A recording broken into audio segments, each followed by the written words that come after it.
तो ये viral design आजकल यूट्यूब पे बहुत ज़्यादा ट्रेंड में है। आज जो नेक डिज़ाइन में बनाऊंगी वो कंट्रास्ट फैब्रिक पे बनाऊंगी और ट्रेंडिंग पर चलने वाले डिज़ाइन से थोड़ा सा हटके बनाऊंगी। जो मेथड मैं आपके साथ शेयर करूंगी वो बहुत ही ईजी होगा। तो चलिए बिना देर किए वीडियो को स्टार्ट करते हैं। नेक के डिज़ाइन के लिए मैं बोट नेक शेप दूंगी, जिसकी लंबाई और चौड़ाई में 3 इंच रखूंगी। यूजिंग डबल फोल्ड में है, लेकिन मैं आपको इसकी टोटल मेजरमेंट दिखा देती हूँ। तकरीबन 5.5 इंच है, यानी 5.5। आप चाहें तो 7 इंच भी रख सकते हैं। नेक की अभी मैं कटिंग नहीं करूंगी, अभी मैं डिजाइनिंग का शेप दूंगी। लंबाई मैंने यहाँ पर टोटल 7.2 इंच रखी है। आप चाहें तो लंबाई 8 या 9 इंच भी रख सकते हैं। यहाँ इस तरफ से मैं नीचे की तरफ 2.5 इंच रखूंगी। इस डिज़ाइन को बनाने के लिए मैं लेस का भी इस्तेमाल करूंगी और नेक के अराउंड में पाइपिंग लगाऊंगी।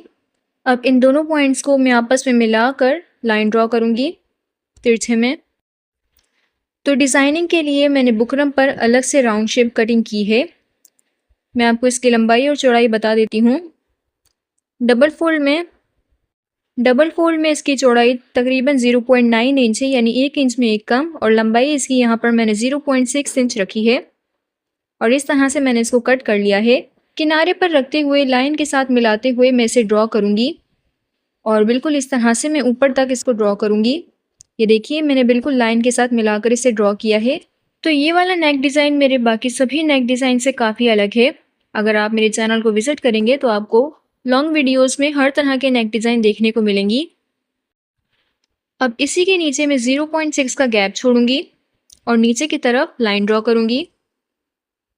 0.6 या आधे इंच के हिसाब से आप यहाँ पर लाइन ड्रॉ कर दें। अब शेप के हिसाब से फ्यूजिंग की कटिंग कर दें। जिस तरह से हमने ड्रॉ किया है पैटर्न, बिल्कुल उसी तरह से हमने इसकी कटिंग करनी है। ये आप देख सकते हैं यहाँ पर मैं किस तरह से इसकी कटिंग कर रही हूँ। ऊपर की तरफ कटिंग करने के बाद नीचे भी मैं इसको बिल्कुल सीधा तिरछे में कटिंग कर दूंगी। ये देखिए, तो यहाँ हमने पैटर्न की एक पार्ट की कटिंग कर ली है। मैं इसे फैब्रिक के ऊपर आयरन करूंगी। पैटर्न को यहाँ पर मैंने फैब्रिक के ऊपर अलग से आयरन किया है और बाहर की तरफ मैंने आधे इंच का गैप छोड़कर फैब्रिक को कट किया है। अब यहाँ मैं फैब्रिक ग्लू की मदद से बाहर वाले फैब्रिक को अंदर की तरफ पेस्ट कर दूंगी। आप चाहें तो सिलाई भी लगा सकते हैं। पेस्ट करने के बाद मैं इसे आयरन करूंगी। अब हम मेन फैब्रिक के ऊपर रखकर इसको स्टिच करेंगे, जो हमने बुकरम पहले से ही कट किया हुआ था। इसे मैं इस तरह से फैब्रिक के ऊपर रखूंगी, बिल्कुल बराबर में रखते हुए यहाँ साइडों पर मैं इस तरह से नोचेस लगा लूँगी।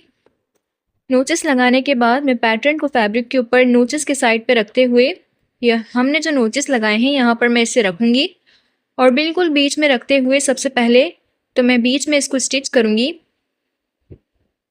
फिर उसके बाद साइडों से मैं बुकरम के बराबर यहाँ पर इसको स्टिच करूँगी। बिल्कुल बुकरम के बराबर मुझे यहाँ पर इसकी स्टिचिंग करनी है। अगर मेरी वीडियो आप पहली बार देख रहे हैं तो चैनल को सब्सक्राइब करना नहीं भूलिएगा। इस तरह के और भी नेक डिज़ाइंस आपको मेरे चैनल पर देखने को मिलेंगी। सिलाई के बराबर यहाँ पर मैं थोड़ा सा फैब्रिक छोड़ूंगी और इसकी कटिंग करूँगी। याद रखें, अगर आप यहाँ पर ज़्यादा फैब्रिक छोड़ेंगे तो आपके डिज़ाइन की शेप बिल्कुल अच्छी नहीं बनेगी। अब यहाँ पर मैं कट्स लगा लूँगी सभी किनारों की तरफ। कट्स लगाने के बाद मैं इसे पीछे की तरफ पलट दूँगी। ये देखिए, बहुत ही आराम से मैं इसको पीछे की तरफ पलट रही हूँ।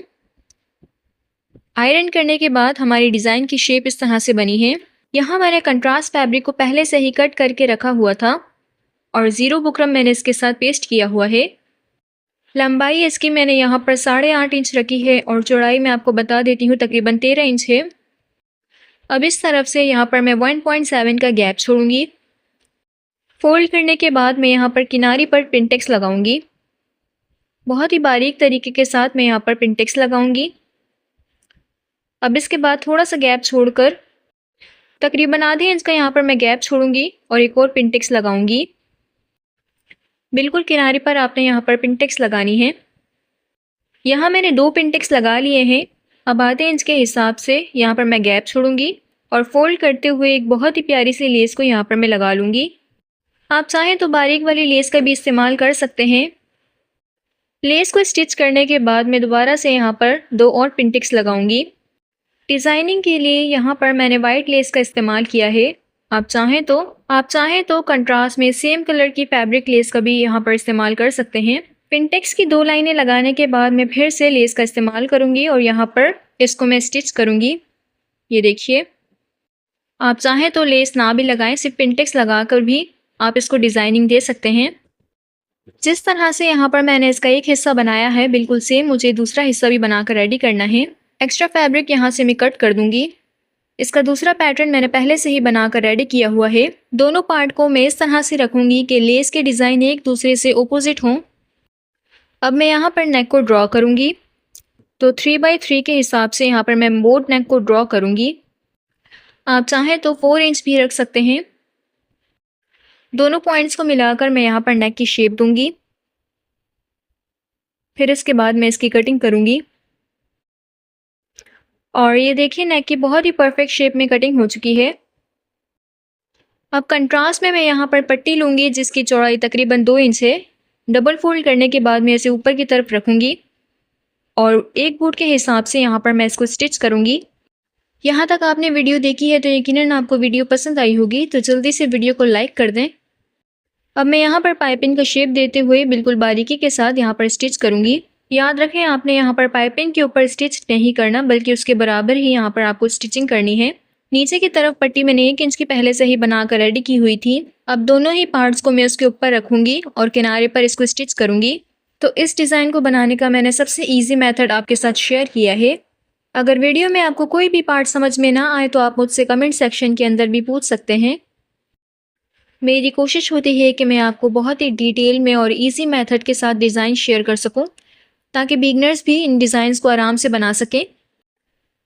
दोनों ही नेक की किनारी पर मैंने इस तरह से स्टिचिंग कर ली है। अब यहाँ पर मैं मेन फैब्रिक को बिल्कुल बीच में रखूँगी इस तरह से। ज़्यादातर लोग फैब्रिक के ऊपर ही स्टिच कर लेते हैं, लेकिन मैं आपको यहाँ पर एक ईजी मेथड बताती हूँ। ऊपर की तरफ स्टिच करने से डिज़ाइन में फिनिशिंग नहीं आएगी, तो आपने इस तरह से फैब्रिक के नीचे बुकरम के ऊपर स्टिच करना है। पहले तो मैं किनारे पर इसको स्टिच करूँगी,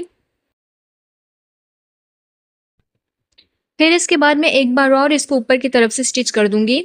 ये देखिए, इस तरह से, जिससे हमारा डिज़ाइन बहुत ही फिनिशिंग के साथ बनकर रेडी होगा। लॉन्ग वीडियोज़ के साथ मैं शॉर्ट्स भी अपलोड करती रहती हूँ और शॉर्ट्स में मैं हर तरह के डिज़ाइन और स्विंग से related tips and tricks share करती रहती हूँ, तो आप मेरी शॉर्ट्स को भी चेकआउट करना नहीं भूलिएगा। एक्स्ट्रा फैब्रिक को मैं यहाँ पर कट कर दूँगी और दोनों ही तरफ से मैं इस तरह से शोल्डर की कटिंग करूँगी। क्योंकि यहाँ पर मैंने वाइट लेस का इस्तेमाल किया है, तो बीच में मैं वाइट बटन्स को लगा लूँगी। ये डिज़ाइन आपको कैसा लगा मुझे कमेंट सेक्शन में ज़रूर बताएं। लाइक एंड सब्सक्राइब नहीं किया है तो अभी कर दें। Thank you for watching.